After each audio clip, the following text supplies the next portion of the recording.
Закон об ипотечных каникулах уже скоро вступит в действие. Согласно недавно принятым нововведениям, те, кто потерял работу, попал в трудную жизненную ситуацию, может рассчитывать на паузу в обслуживании ипотечного кредита. О нюансах применения нового закона мы поговорим с управляющим отделением Национальным банком по Якутии Дальневосточного главного управления Банка России Антоном Коноплевым. Антон Анатольевич, здравствуйте. Здравствуйте. Для начала поясним, что такое ипотечные каникулы и когда закон вступает в силу. Закон вступает в силу в августе, а ипотечными каникулами называется льготный период, в течение которого заемщик вправе приостановить либо уменьшить выплаты по ипотечному кредиту.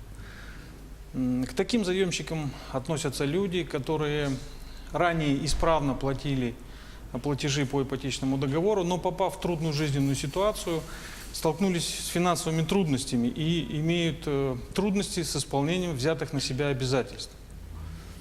Каникулы предназначены для того, чтобы человек мог справиться с трудностями, поправить свое финансовое положение и сохранить жилье, которое является предметом ипотеки. Но здесь не нужно обольщаться. Ипотечные каникулы – это временное послабление, которое предоставляют банки.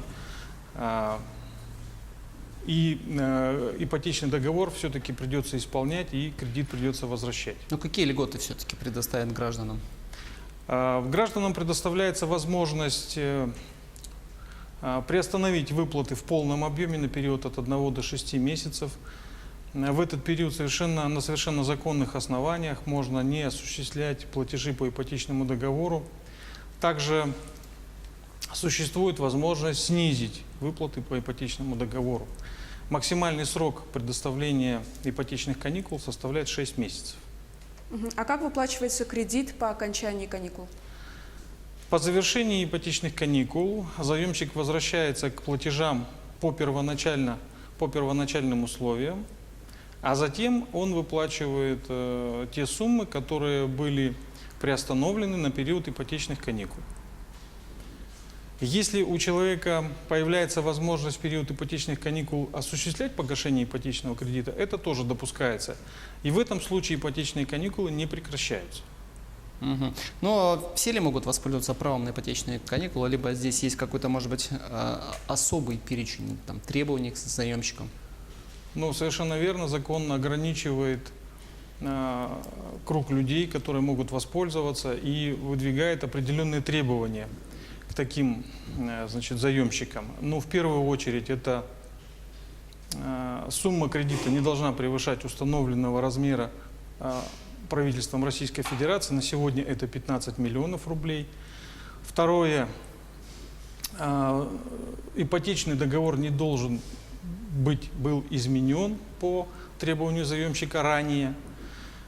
Третье, жилье, в котором проживает заемщик и которое является предметом ипотеки, является единственным для него. И четвертое, наверное, самое главное условие, это человек на дату подачи требования о предоставлении ипотечных каникул попал в трудную жизненную ситуацию. Вот здесь самое, наверное, правильное будет раскрыть, что такое трудная жизненная ситуация. Закон дает исчерпывающую информацию. В первую очередь, это человек, когда потерял работу. В этом случае он должен быть зарегистрирован на бирже труда. Второе, если он получил инвалидность первой или второй группы. Третье, это когда человек получил нетрудоспособность на длительный период более чем 2 месяца. Далее, если совокупный доход человека снизился более чем на 30%, и при этом ежемесячные платежи по ипотечному договору стали превышать 50% этого ежемесячного дохода. Также к трудной жизненной ситуации относится увеличение числа иждивенцев при одновременном снижении дохода человека на более чем 20%. При этом платежи по ипотечному договору превышают 40% среднемесячного дохода. Очень важно отметить, что условия, которые были в начале, они должны все вместе быть. То есть нельзя считать, что человек получил право требования ипотечных каникул, если у него выпадает одно условие, там, например, только трудная жизненная ситуация. Должны быть еще, что это единственное жилье, что он не менял договор ипотеки. Да? То есть обязательно совпадение 4 условий. То есть при одновременном их исполнении человек вправе требовать ипотечные каникулы. Вот вы сказали, что договор, он не должен был быть изменен, да? Одно из требований, которое предъявляется. Здесь это касаемо любых изменений, либо это только сумму, там, либо каких-то существенных условий? Ну, закон устанавливает, что договор не должен быть изменен по требованию заемщика. То есть если такие изменения были, формально получается, что требования закона будут нарушены. А сколько раз можно брать ипотечные каникулы? Ипотечные каникулы предоставляются один раз в течение действия договора о предоставлении ипотечного кредита. Ну, все-таки из этого, на наш взгляд, вытекает следующее, что воспользоваться ипотечными каникулами нужно осознанно, наверное, и не стоит сразу же бежать и пользоваться таким правом, потому что может получиться так, что впереди все-таки еще больше период остается времени выплаты как раз-таки кредита. Совершенно верно. Как и любое действие с финансами, оно должно быть взвешено, обдумано.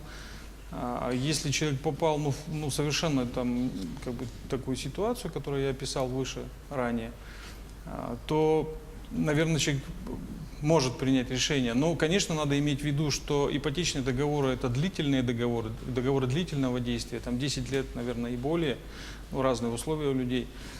Поэтому впереди еще много что может произойти, и вот этот шанс, он, в общем, предоставляется один раз.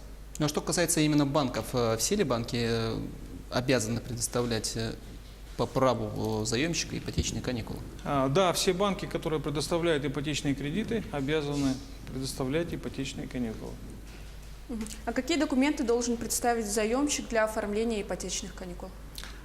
Для оформления ипотечных каникул нужно предоставить несколько документов. Первое – это предъявить свое требование банку, в котором указать начало действия каникул и их продолжительность, как я уже сказал, от 1 до 6 месяцев.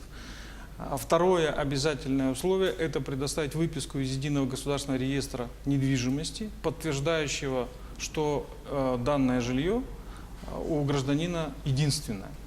Далее предоставляются документы в зависимости от сложившихся обстоятельств тяжелой жизненной ситуации. То есть, если человек безработный, он предоставляет документы, подтверждающие регистрацию как безработного. Если он инвалид, справку об инвалидности. Если человек потерял доход, он должен предоставить справку о текущем доходе и о доходе за прошлый год. Да? Сравнение вот этих цифр говорит о том, что доход человека упал вот на такой размер, и, значит, будет, исходя из этого, приниматься решение. Соответственно, если у человека произошли изменения в семье, нужны какие-то документы, подтверждающие факт этих изменений. Там, это рождение ребенка, усыновление, возможно. Вот такие документы. То есть документы предоставляются в зависимости от сложившейся жизненной ситуации. Ну, наверняка есть все-таки и сроки, в течение которого банки обязаны просто рассмотреть это заявление. Вот каковы они? Конечно, закон однозначно устанавливает, что документы рассматриваются в течение 5 дней, 5 рабочих дней. Если у банка возникли вопросы, в течение первых 2 дней он должен направить запрос на предоставление дополнительных документов от заемщика. В этом случае, и, соответственно, когда заемщик их предоставляет, в этом случае отсчет начинается после предоставления этих документов. Но также в течение 5 дней банк должен дать ответ.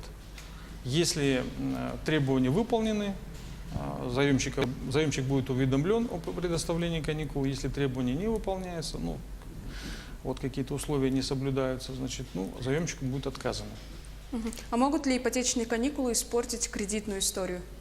Ипотечные каникулы не могут испортить кредитную историю, поскольку текст о задержке или неисполнении своих обязательств в кредитной истории не публикуется. Но факт использования заемщиком ипотечных каникул в кредитной истории отражается. Скорее наоборот, человек не стал скрываться, не стал уклоняться там, от исполнения своих финансовых обязательств, а открыто подошел, значит, обсудил со своей кредитной организацией сложившиеся условия и сложившуюся ситуацию и взвешенно подошел к исполнению своих обязательств. То есть не уклонился от них, а наоборот оформил их надлежащим образом. Это ответственное отношение к исполнению своих финансовых обязательств. Антон Анатольевич, спасибо, что ответили на наши вопросы. Спасибо.